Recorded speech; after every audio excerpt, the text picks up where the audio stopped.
Genes. ¿Somos lo que comemos?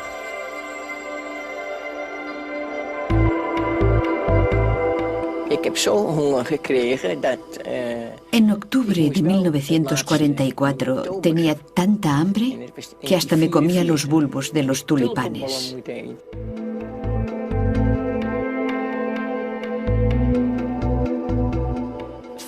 El hambre no afecta a los genes, pero creemos que el efecto de pasar hambre puede hacer que los genes estén o no en activo.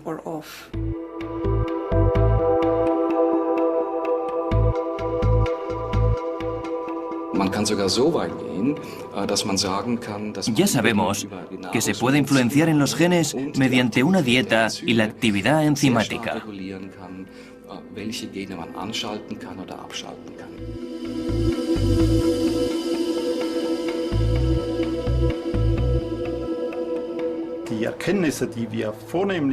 Las modelos nos muestran claramente que el ambiente tiene un impacto en nuestros genes que puede pasar a las generaciones siguientes.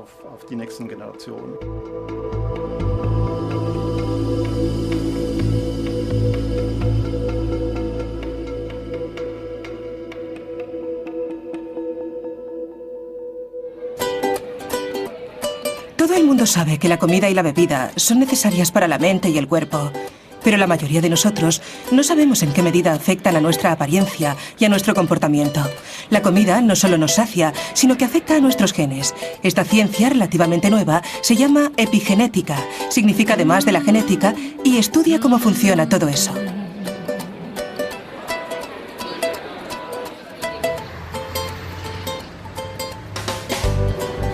Anabel y Gemma Molero de Barcelona son gemelas idénticas. Tienen exactamente los mismos genes.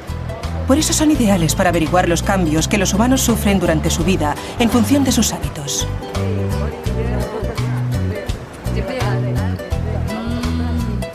A la edad de 1 año, aún eran iguales. Siempre cuando éramos pequeñas hemos vivido juntas en casa de los padres, pero cuando acabamos la carrera fuimos a vivir a Inglaterra y yo estuve 1 año y ella estuvo solo 6 meses. Y luego tú te fuiste a México, estuve 4 meses viviendo en México y también ahí nos separamos. Sobre todo, prácticamente toda la vida habíamos estado juntas, pero también a partir de los 14 años, cuando ya empiezas un poco a formar tu personalidad, nos empezamos a separar en cuanto a costumbres y hábitos. Vivir en lugares diferentes lleva a distintos estilos de vida. Hoy es fácil distinguirlas, pero ¿por qué? Sus genes, responsables de su apariencia, siguen siendo los mismos durante su vida. Sus hábitos alimenticios dan una primera pista.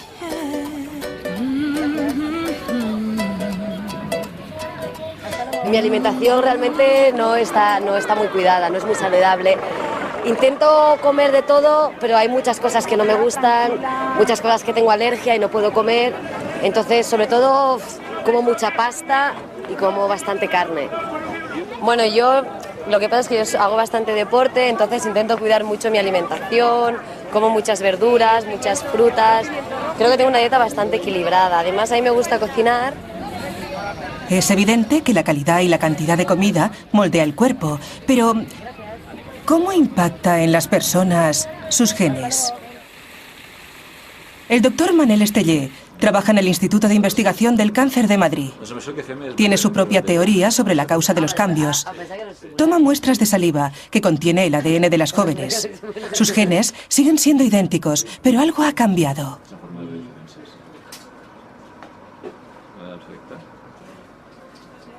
Perfecto. Con estos tomaremos las huellas y sabremos si sois hermanas o no. El núcleo contiene cromosomas. Están hechos de largas cadenas de ADN que contienen toda la información hereditaria, los genes. El ADN rodea porciones de proteínas llamadas nucleosomas. Cuando los grupos metilos se posan sobre el ADN, los nucleosomas se unen. Esos segmentos de ADN metilados ya no pueden leerse. Los genes que lo contienen dejan de funcionar. Aquí tenemos un doble estudio a ciegas. Por una parte, tendrán que responder las respuestas de un cuestionario sobre su estilo de vida. qué tipo de alimentos consumen, si son fumadoras o no. Al mismo tiempo tenemos los datos del ADN, el estado de metilación del ADN. Cotejamos los datos de ambas y sorprendentemente, o no, encontramos que tienen diferencias en la metilación del ADN por su diferente estilo de vida. Las diferencias genéticas pueden explicar por qué gemelas idénticas empiezan a ser diferentes en cuanto una de ellas cambia el estilo de vida. Pero, ¿qué hace una metilación al ADN? ¿Qué ocurre cuando los genes son anulados? Ye ha examinado a cientos de gemelos en busca de la respuesta.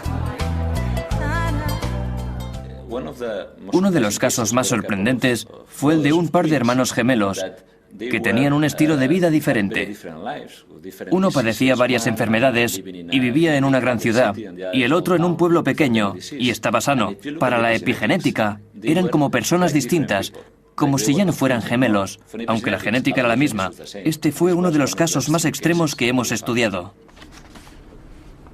Para los científicos, el epigenoma es una especie de diagrama que muestra qué genes están activos y cuáles no. Él ha comparado esos diagramas en sus experimentos con gemelos.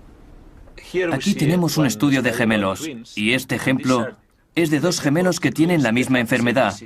Y esta línea recta indica que no hay diferencias epigenéticas. Estos gemelos tienen enfermedades diferentes, y estos puntos de aquí, fuera de la línea recta, indican que hay alteraciones epigenéticas en estos gemelos. Estos gemelos tienen enfermedades distintas, pero con un tratamiento adecuado, todos los puntos aparecen otra vez en una línea recta e indican que los epigenéticos pueden cambiarse con los medicamentos adecuados. ¿Qué causa los cambios epigenéticos? ¿Qué hace que nuestros genes queden anulados o funcionen de repente? La causa principal pueden ser los alimentos de los que extraemos los nutrientes para las necesidades del cuerpo, y también las bebidas o los venenos, como el alcohol.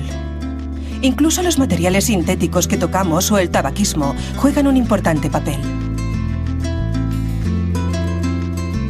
Los rayos ultravioletas del sol y la hormona del estrés tienen influencia epigenética.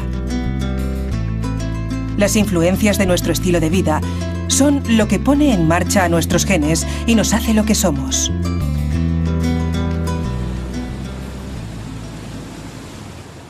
El importante papel de la alimentación está siendo investigado actualmente en Ámsterdam, en los Países Bajos, por uno de los capítulos más negros de la historia de la ciudad.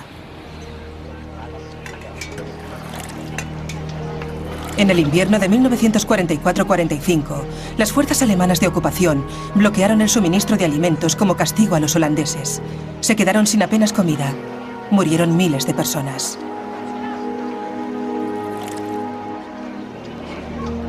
El bloqueo duró casi 6 meses. Los niños y las mujeres embarazadas resultaron especialmente afectados.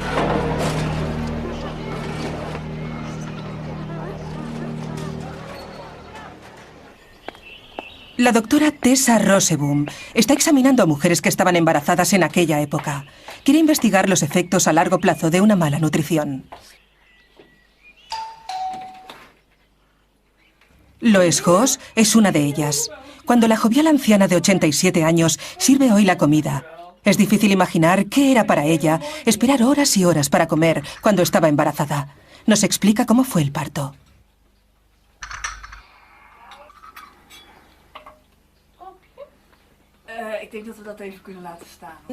Antes de haber cumplido, me envolvieron en sábanas mojadas porque tenía una infección renal.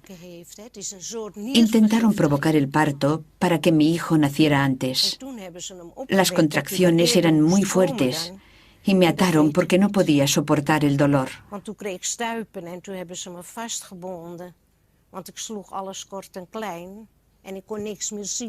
Durante unos cuantos días estuve ciega y no podía hablar. La lengua me colgaba por aquí. Eso es todo lo que recuerdo. Fue terrible.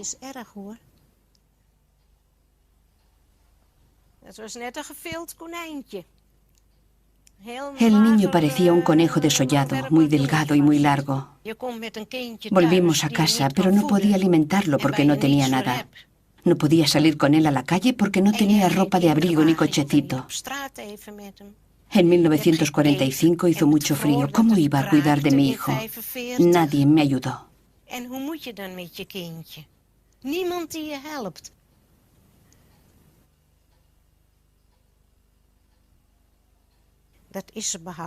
Es terrible tener que deshacerte de tu propio hijo.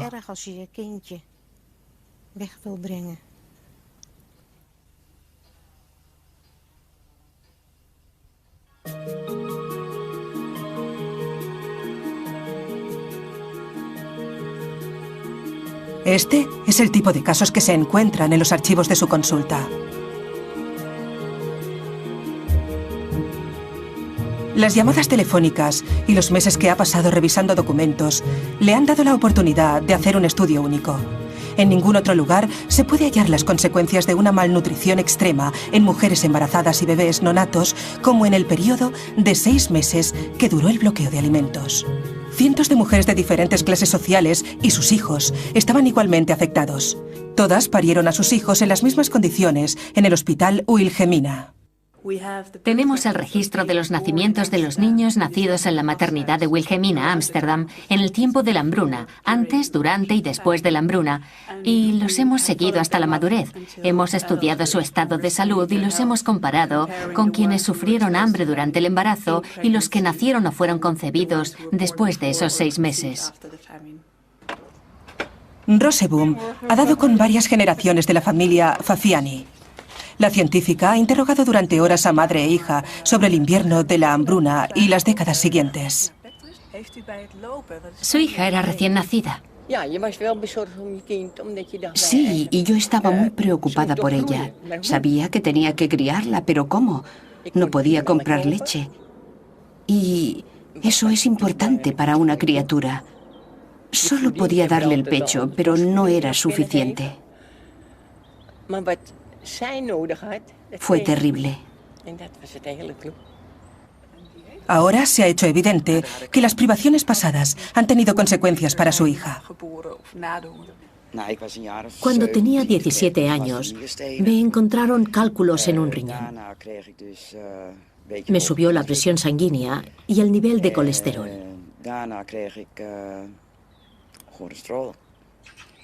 No, primero tuve cáncer de mama y luego me subió el colesterol.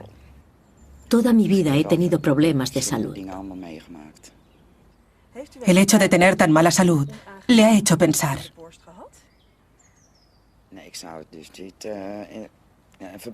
No tengo explicación. Creo que fue ese invierno de la hambruna, porque mi hermana es un poco más joven y no tiene nada. Ni mi hermano tampoco. Mijn zus is een paar jaar jonger als ik en die heeft daar allemaal geen problemen mee. En mijn broer ook niet. Pero yo tengo muchos problemas. Dus alle probleempjes heb. Evidentemente, algo en el demacrado cuerpo de las criaturas guardó información sobre la escasez de alimentos para el resto de su vida. Lo interesante fue observar que las personas que nacen con poco peso, que son pequeños al nacer, tienen un gran riesgo de desarrollar enfermedades durante su vida, como la diabetes tipo 2 y enfermedades cardiovasculares. A esto llamamos enfermedades del adulto programadas por el medio ambiente.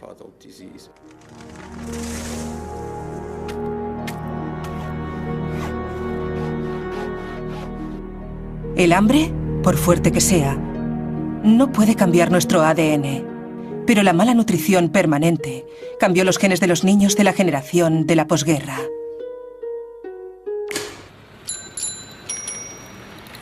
Produjo una extraña reacción en la naturaleza, cuyos efectos son evidentes todavía.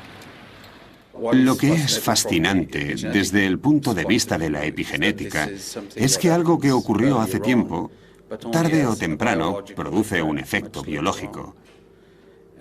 Y eso se debe a que los epigenéticos confieren memoria a las células, en las que dejan marcas.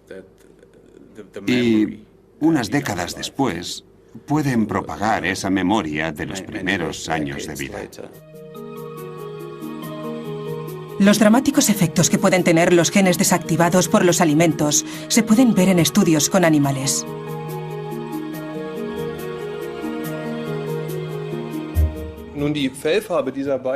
Estos animales son genéticamente idénticos. Pero puedo cambiar el color de su piel si, por ejemplo, añado productos de soja a su dieta. Las hormonas de la soja hacen que cambien los genes responsables del color de la piel. ¿Estos resultados en los ratones pueden ser transferidos a los humanos? ¿Los alimentos que consumimos a diario pueden afectar a nuestros genes?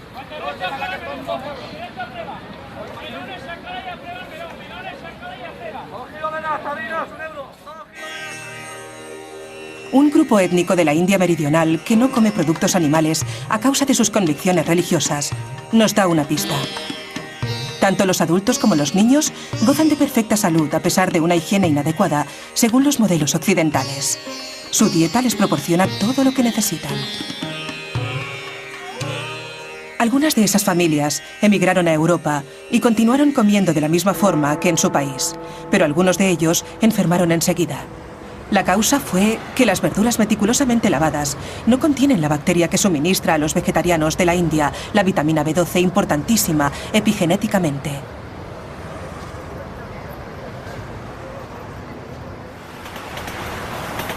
Otro fenómeno epigenético se descubrió en Japón, que se conoce como la paradoja japonesa. A pesar de ser una ciudad industrializada y muy activa, el país tiene una incidencia más baja de cáncer que otros países de igual estilo de vida. La solución al enigma era el té verde. Esta infusión está muy extendida en Japón y su consumo baja muy significativamente la estadística de casos de cáncer. De las hojas frescas de té hervidas en agua se obtiene un producto químico único. Esa sustancia reactiva ciertos genes que se vuelven inactivos con la edad.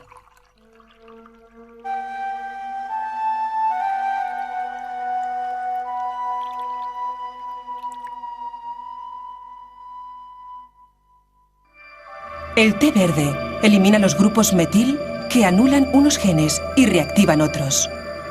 Los reactivados empiezan a producir las sustancias propias del cuerpo que luchan contra el cáncer. Creo que efectivamente, en teoría, cada enfermedad puede tener un componente epigenético muy importante, porque virtualmente todos los genes del genoma están regulados por marcas epigenéticas. ¿Los marcadores epigenéticos y los cambios genéticos son también responsables de las enfermedades mentales? Nuestras investigaciones sugieren que la causa de la esquizofrenia, que sigue siendo incierta, puede ser de naturaleza epigénica. Nuevamente fue una hambruna lo que dio alguna idea. La pista lleva a China.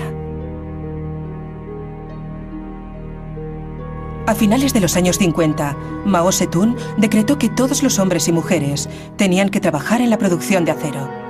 Nadie cultivaba los campos, el trigo estuvo pudriéndose durante 3 años. En su desesperación, la gente empezó a comer la corteza de los árboles.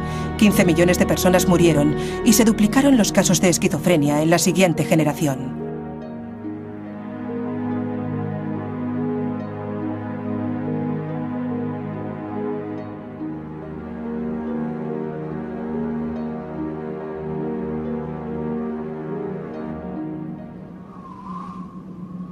Esta situación concuerda con un estudio hecho en Dinamarca. Los niños nacidos durante los meses de verano sufren menos esquizofrenia que los nacidos en invierno, porque la calidad de la comida es peor en invierno.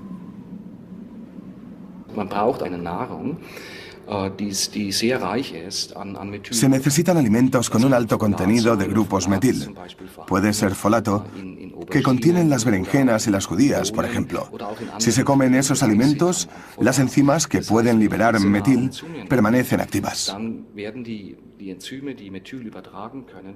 Conocemos la conexión entre la metilación y la actividad genética.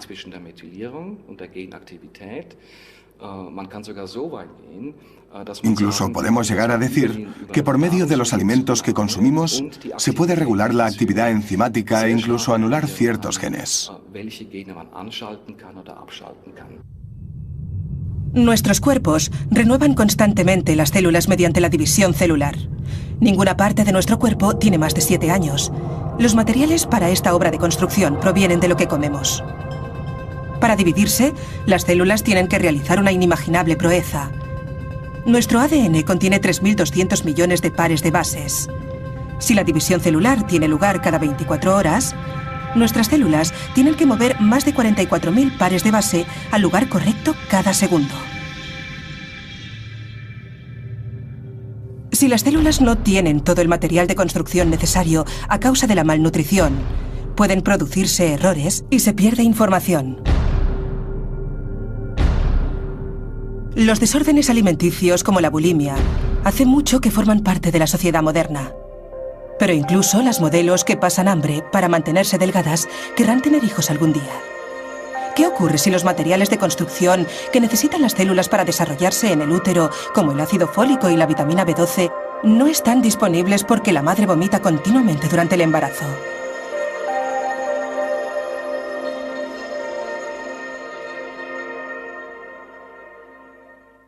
Muchas mujeres vomitan al principio del embarazo y siempre hemos pensado que no era un problema importante porque desaparece a las pocas semanas o meses. Hay quien cree que el bebé es como un parásito que obtiene lo que necesita, pero este estudio ha demostrado que si está malnutrido al principio de la gestación, aunque después esté bien alimentado, tendrá un gran efecto en su salud.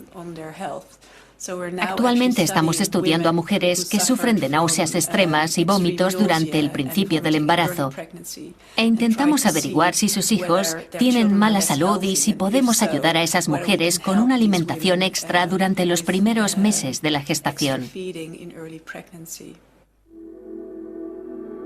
¿Cómo se desarrolló la vida en la Tierra a partir de la interacción de elementos? ¿Cómo evolucionaron los organismos unicelulares en la diversidad de especies que tenemos hoy? ¿Y cómo puede adaptarse la vida al peligro de los constantes y repentinos cambios? Son algunos de los grandes misterios.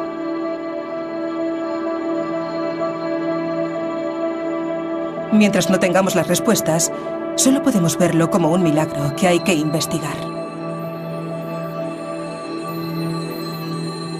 Las leyes de la evolución, con sus instrumentos de mutación y selección, nos ofrecen solo una explicación parcial a este milagro.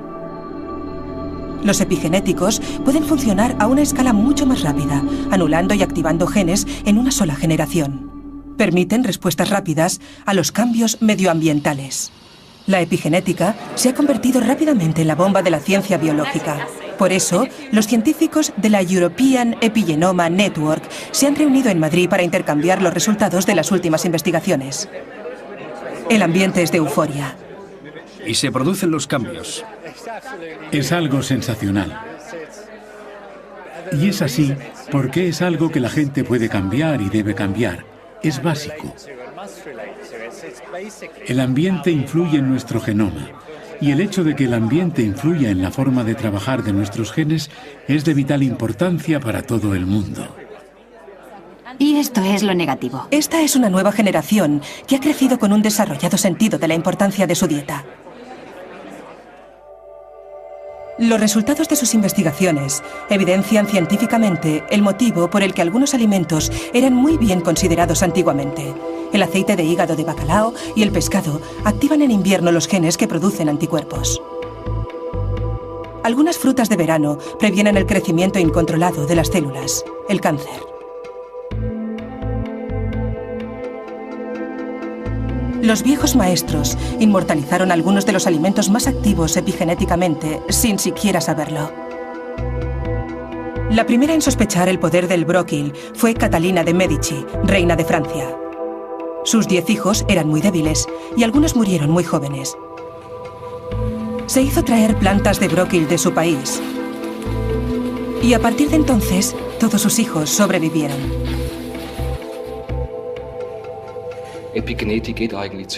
Los epigenéticos plantean la antigua pregunta de si nuestro ADN contiene toda la información que determina nuestro desarrollo.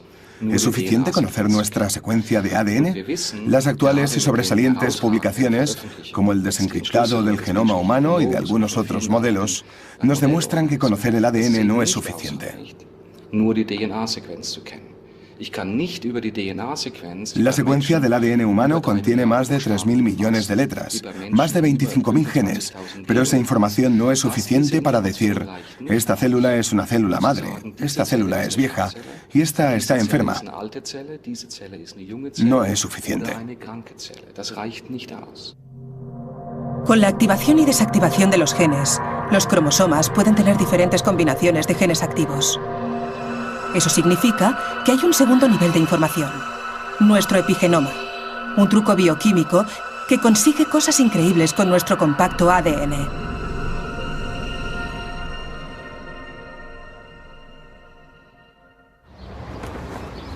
Recientemente se ha hecho un sensacional descubrimiento en Suiza que puede tener efectos inimaginables en la investigación. En la Universidad de Basilea, el epigenista Renato Paro calentó a 37 grados los huevos de una mosca de la fruta.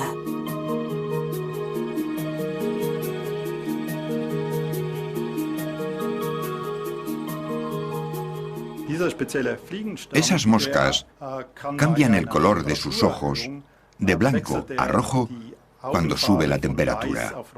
Si exponemos los embriones al calor, las moscas nacen con los ojos rojos. Paro y sus colegas descubrieron que esos cambios también se habían producido en el color de los ojos de las crías de esas moscas. Ocurrió algo que no se suponía que ocurriera. Descubrimos que la descendencia de esas moscas también tenían los ojos rojos, aunque no habían estado expuestas a factores externos, como temperaturas elevadas. Resulta que esos rasgos pueden ser pasados genéticamente.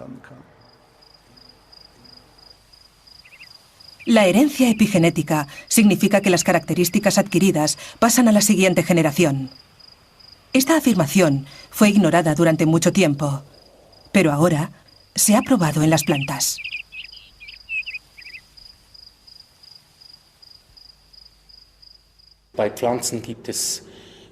Hay varios ejemplos en plantas donde las características epigenéticas han pasado a las generaciones siguientes. Hay cambios de color que han pasado a las semillas y a los pétalos debido a los cambios epigenéticos.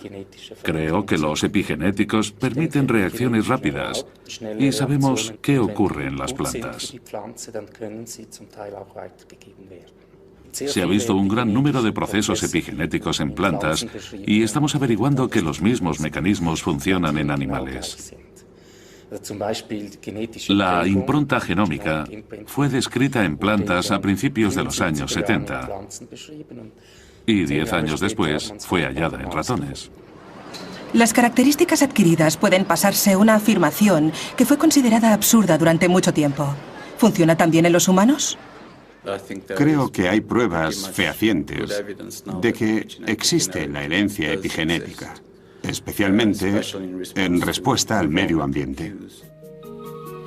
Los resultados del estudio de la doctora holandesa Tessa Rosseboom sobre el invierno de la hambruna confirman la herencia epigenética.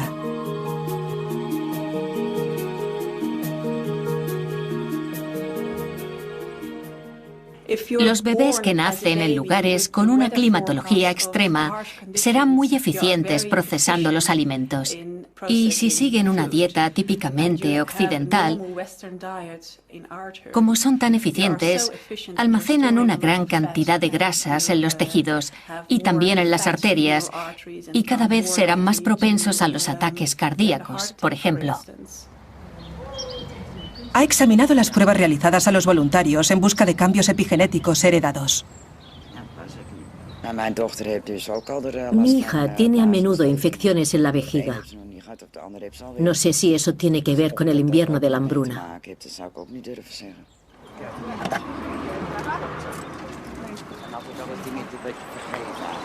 La doctora quiere verlo por sí misma. Quiere conocer a la hija, que trabaja en unas instalaciones cercanas. A primera vista, es una persona saludable. Al ser preguntada por la científica, habla de otros trastornos además de los problemas de vejiga. Me gusta montar a caballo, pero este año me ha salido un sarpullido. Al principio pensé que era por la paja y el heno, pero luego he averiguado que tengo alergia al polen. La hija de la señora Fafiani dice que tiene alergia.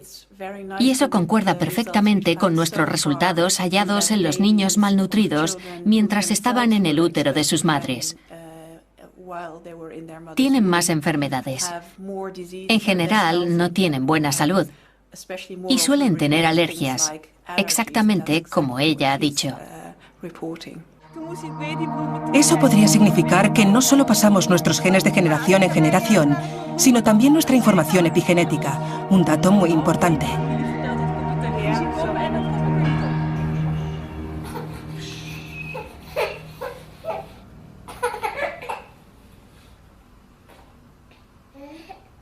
Los bebés que están en el útero y los recién nacidos se ven afectados por la alimentación que reciben.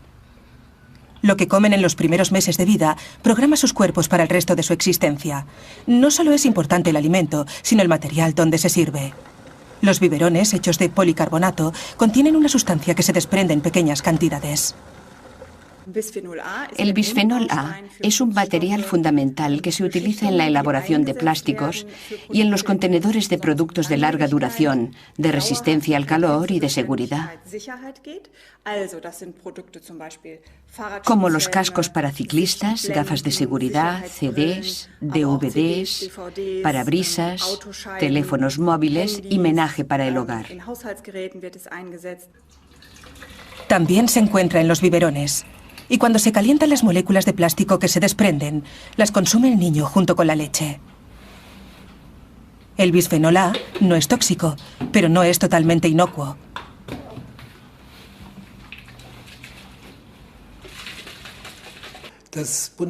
El Instituto de Evaluación de Riesgos de la Alemania Federal ha estado estudiando el bisfenol A durante largo tiempo, porque es un importante producto de la industria química.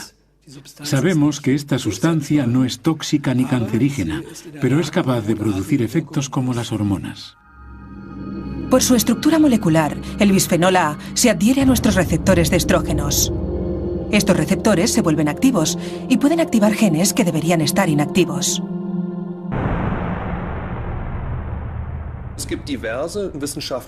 Hay varias publicaciones científicas que indican que incluso la ingesta de minúsculas cantidades de bisfenol A causan cambios en la pubertad, por ejemplo. Pueden causar cambios en el crecimiento de las glándulas mamarias, en el tamaño del útero o de la vagina. Los investigadores sospechan que el bisfenol A puede incluso programar el cuerpo de las niñas en la pubertad.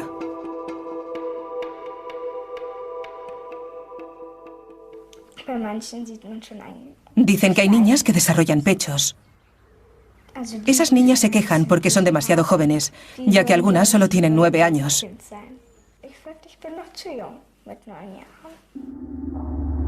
En experimentos con animales, la conexión entre la madurez sexual y este omnipresente producto químico ya ha sido probada. Las autoridades europeas todavía no ven motivo para actuar porque creen que no afecta a los humanos, aunque el calentamiento continuo lo degrada lentamente y los primeros dientes hacen el resto. Un dato importante cuando se evalúan los efectos del bisfenol A es que los humanos lo metabolizan total y rápidamente. El metabolismo humano elimina inmediatamente esta hormona artificial. Pero, ¿cómo se explican entonces los resultados obtenidos en el Hospital Charité de Berlín? Fuimos el primer grupo del mundo que probamos que hay restos de bisfenol A en la sangre de las mujeres embarazadas y de sus hijos recién nacidos. Los genes ya están siendo activados y desactivados en los fetos para prepararlos para la vida lo mejor posible. Algunos de los activados permanecen activos durante varias generaciones. ¿Estamos manipulando los genes de nuestros nietos sin ni siquiera saberlo? La hormona artificial bisfenol A no solo se encuentra en los biberones.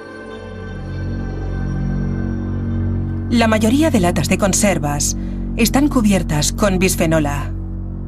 Y después de llenarlas, se calientan brevemente.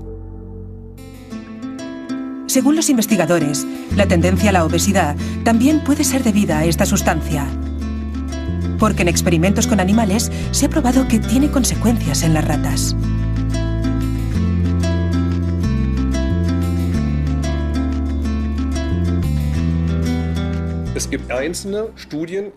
Hay estudios basados en experimentos con animales que indican que el bisfenol A puede influir en la producción de células grasas y, por consiguiente, en el peso.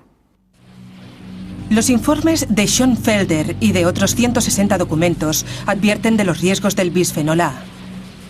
Las compañías fabricantes de plásticos han encargado estudios extensivos que siguen un modelo específico. En ellos se dice que el bisfenol A es totalmente inofensivo.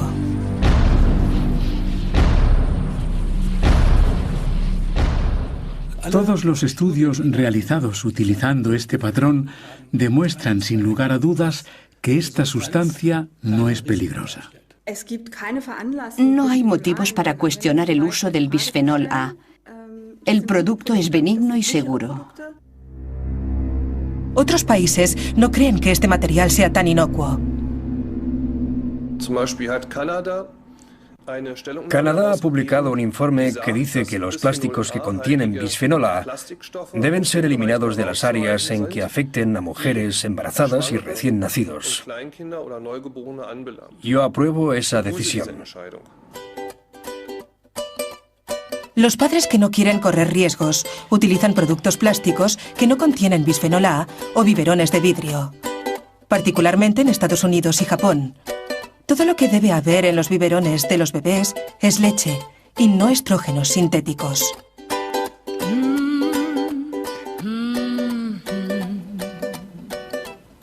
Lo que comemos influye en nuestra salud, a veces para el resto de nuestra vida.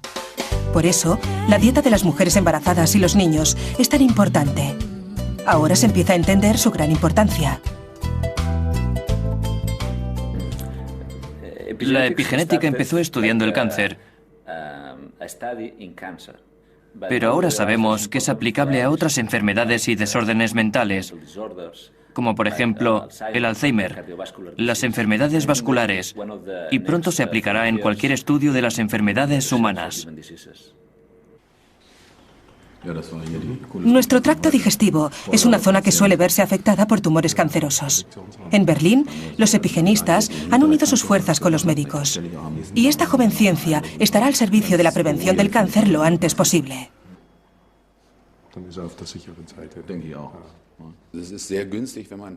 Es una gran ventaja descubrir el cáncer en sus primeras etapas. Por supuesto, es mejor descubrir el problema antes de que se desarrolle el cáncer y poder prevenirlo. Si se diagnostica a tiempo, los pacientes tienen muchas posibilidades de recuperación. Si el diagnóstico se hace tarde, la situación es mucho más grave.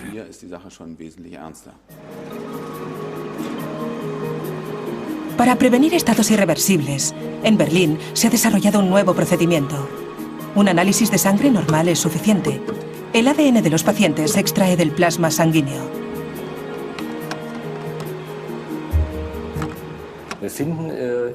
El plasma sanguíneo contiene fragmentos de ADN procedentes del tumor.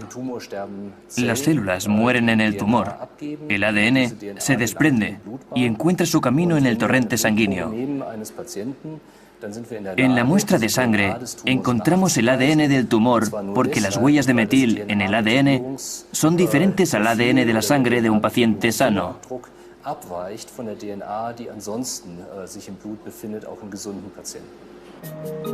El patrón de metilación en pacientes con tumores cancerosos es resultado de los genes activados o desactivados. Si se encuentran esos patrones, el cáncer está detectado.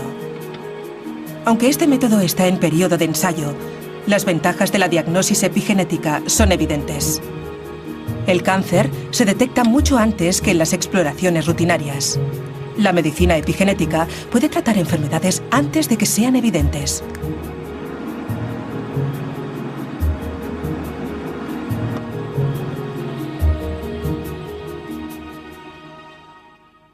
Una dieta adecuada puede prevenir lo peor.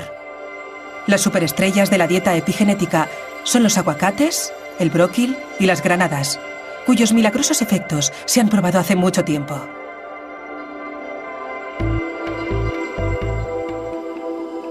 La lechuga, los cereales y las verduras de hojas verdes son fuentes importantes de ácido fólico, una sustancia que tiene un papel crucial en la metilación de los genes.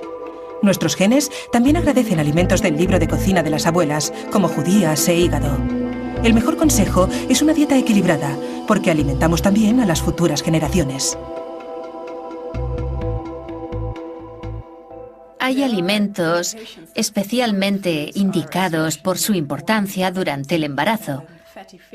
Por ejemplo, el pescado azul y el consumo de verduras de hoja verde es muy importante en la dieta.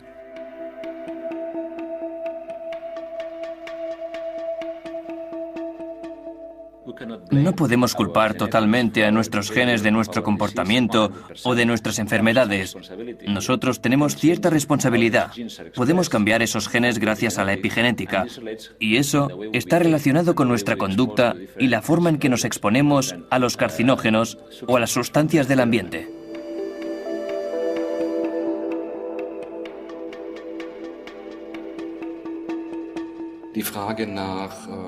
La epigenética estudia los problemas que provoca nuestra dieta, lo que la falta de vitaminas y otras sustancias hace a nuestro metabolismo.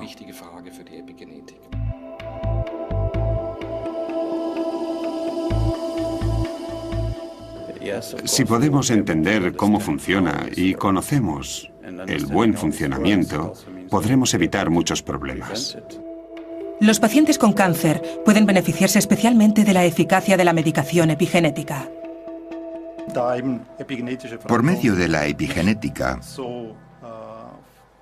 podemos registrar los cambios genéticos y también saber qué sustancias son las adecuadas para revertir esos cambios epigenéticos. El viejo dicho, somos lo que comemos, ha resultado ser cierto. Activamos y desactivamos nuestros genes en función de nuestra dieta. Mediante los alimentos, controlamos nuestra apariencia, nuestra conducta y nuestra salud, a veces para toda nuestra vida e incluso la de las futuras generaciones.